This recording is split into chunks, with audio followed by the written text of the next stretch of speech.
Disclaimer, I do not dislike CinemaSins, and that is not a lie. For my next Everything Wrong with CinemaSins video, I'm going to be singing their video on Encanto, and I would like to give a thanks and dedication to Dragon Ball Universe for requesting this video. Enjoy the video, everyone. Disney trying to flex on the other animation studios despite the average number of films it puts out per year being, well, pretty average. Well, Disney's first film came out in 1937, and since this is their 60th movie, this is a milestone for them, which was the same with Tangled. But in our darkest moment, we were given a miracle. And instead of fleeing from the sudden and terrifying terraforming before me, I decided to move into a nearby self-constructed sentient house. Seemed like the thing to do. What? The house wasn't already there when the mountains were growing. It appeared once they weren't growing anymore. Our casita itself came alive to shelter us. Abuela immediately assumes the house is helping and forgets that 90% of the time this is an indication of malevolent supernatural forces. Well, why wouldn't she? The candle just gave her a new home and a house to take shelter in. Okay, how does this house work? Do the stairs always turn into a slide? Or is the house always in your head and knows when you want to slide as opposed to step? The former seems super f***ing dangerous and the latter seems super f***ing creepy. I've got one simple word for you.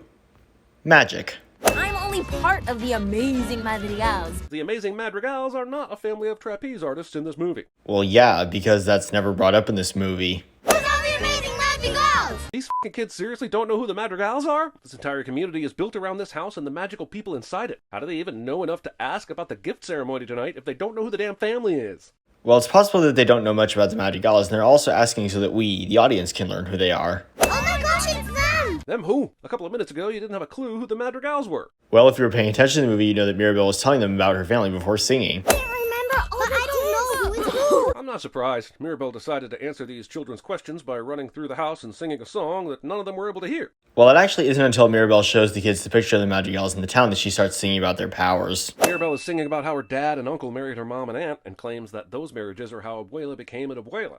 But that's not what I learned from the baby's episode of How It's Made. Marriage is not even a necessary step in the fermentation process. First of all, you mean fertilization, not fermentation. Secondly, they're not going to be talking about how babies are made since this is a Disney movie. In fact, I'll show you the same comment I showed in the Moana video. Mirabel's description of Isabella was graceful and perfect in every way, but her gift is plants, right?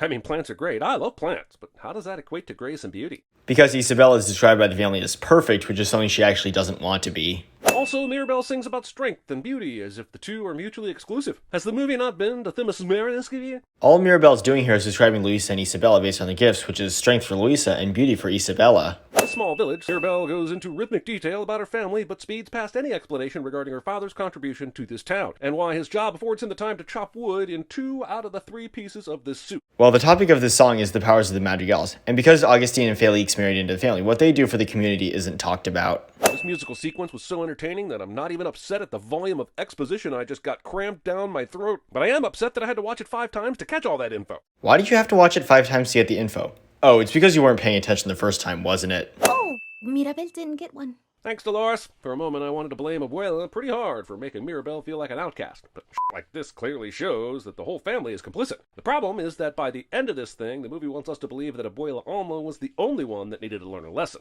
All Alma asked in this scene was what Mirabel was doing, so how exactly would that make her feel like an outcast? If I was you, I'll be really sad. Kids! Well, this kid feels bad that Mirabel doesn't have gifts, so what makes that wrong here? Gift or no gift, I am just as special as the rest of my family. No, the truth is that you do have a gift, a superhuman level of empathy for these assholes. What you don't have is a door. True, but they're not all assholes. With Mirabel, Alma and Isabella are the only ones who don't treat her nicely. And with Bruno, Juliet, and Luisa seem as a good man and not as someone who always makes bad things happen. Camilo, we need another Jose. No, you don't. You need someone a few inches taller than Jose, or a stool. I really don't understand this criticism because they don't need either of those things. Camilo's gift is shapeshifting, so of course they need another Jose. So, do you need to listen to the Family Madrigal again? I'm trusting any child with the ability to shapeshift. Nope. Trusting anyone with the ability to shapeshift. Well, that's his gift, like I just said. Repositioning the flimsy flammable thing after you've inserted the wobbly ignitey thing. Well, I personally think it's good to give something a readjustment, but what does that have to do with this scene here? You have nothing to worry about. You're gonna get your gift and open that door. This is kind of rich coming from the only person who did not get their gift. This means there is an 11.1% chance that his concerns are going to be validated. Wouldn't it be better to prepare him for that, and maybe that not having superpowers is okay? Well, the scene you play in the next sin answers your question. Well, in that impossible scenario, you'd stay here in the nursery with me. And since you ignored it in the next scene, I'm not even going to respond to it since I don't have the energy for it. And the Loki shapeshifting into the party guests as he greets them is super creepy and leads me to believe that the townspeople at most tolerate him and at worst are actively plotting his demise. Just because you think that's creepy doesn't mean others do as well, so I'll give this my award. Dude, why would you take one from the bottom? Do you want Louisa to kick the smug smile off your face when you ruin the structural integrity of this carefully constructed canopé? Well, Mariano only took a small flower from the canopé, and besides, nothing happened to it afterwards. If this is where the donkeys and carts are parked, was there really any need for Louisa to play valet here? Yeah, the donkeys need to be put somewhere, and since Luisa's gift is strength, she's the right person for the job. I don't sound like that. I don't sound like that. My reaction to watching CinemaSins videos somehow makes it into the movie. Jimmy says something random cliche. Allowing these flowers to be so close to an open flame is asking for trouble. Yeah, the magic house and the magic flowers won't allow themselves to catch fire, but not every house is as self-sufficient. This is teaching some bad fire safety practices to the rest of the village. Well, these flames are on candles, so the flowers aren't likely to catch fire, my dude. It's a great night. It's a perfect night. Hey, Misery Guts, what happened to... And seeing you get your special gift in your door, that's gonna make me way more happy than anything. Mirabel was happy when Antonio got his gift. It was when Alma said that the gift was as special as him that Mirabel felt like it was her fault that she didn't get a gift. I know the movie is really doing its best to drive home the whole Mirabel is excluded because she didn't get a gift agenda, but god damn, this is borderline abusive. She's forced to wait backstage instead of standing with her family, receives immense side-eye when she dares to accompany her younger nephew, and now she's straight up excluded from a family portrait. Mirabel is well within her rights to spin this whole movie into her own evil villain origin story. Firstly, the family didn't exclude Mirabel from the photo. She decided not to join in for it. Secondly, for this part of your sin, I believe you mean when she dares to accompany her younger cousin. Believing in magic, but not believing it's possible for something to be wrong with the unexplainable magic. Isabella isn't scoffing at that. She's scoffing at what Mirabel's saying since they both don't get along. Music! As far as we've been told, Louisa doesn't have super speed, so how the f*** did her super strength allow her to get to this piano so quickly? Or has she been carrying the damn thing around just in case Abuela commanded a dramatic musical interlude? Well, it's possible to be fast when you're really strong. If it was all in my head, how did I cut my hand? True. So why didn't you show that singular piece of physical evidence to Abuela? Well, Alma refused to listen to what Mirabel was saying, so there would have been no point in showing her the cut. Our community is counting on us. Yes, but only because you don't seem to be allowing them to fend for themselves. Well, the villagers themselves never experience any danger and they rely on the powers of the magic elves, so I don't really see what the sin is here. I'm not sure why the production team felt that half of Louisa's screen time should be spent carrying donkeys, but since this is something that could be easily remedied with a fence, let's hope the next kid's gift is carpentry.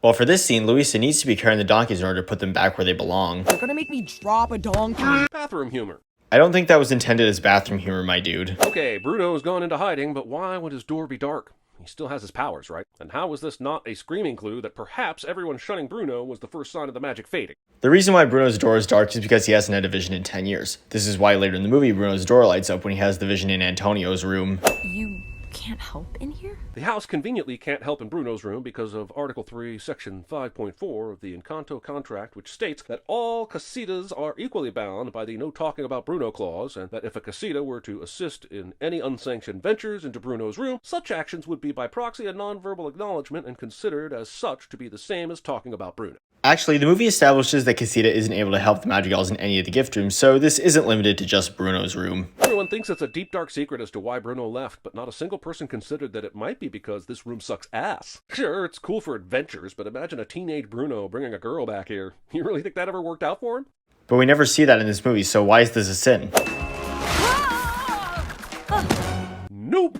Nothing we've been told about Mirabel leads me to believe that she would be brave enough or dumb enough to try this stunt. And it shouldn't have worked. See this from the Birdman's Cars video. First 3 random pieces Mirabel picks up happen to be the ones that contain her picture.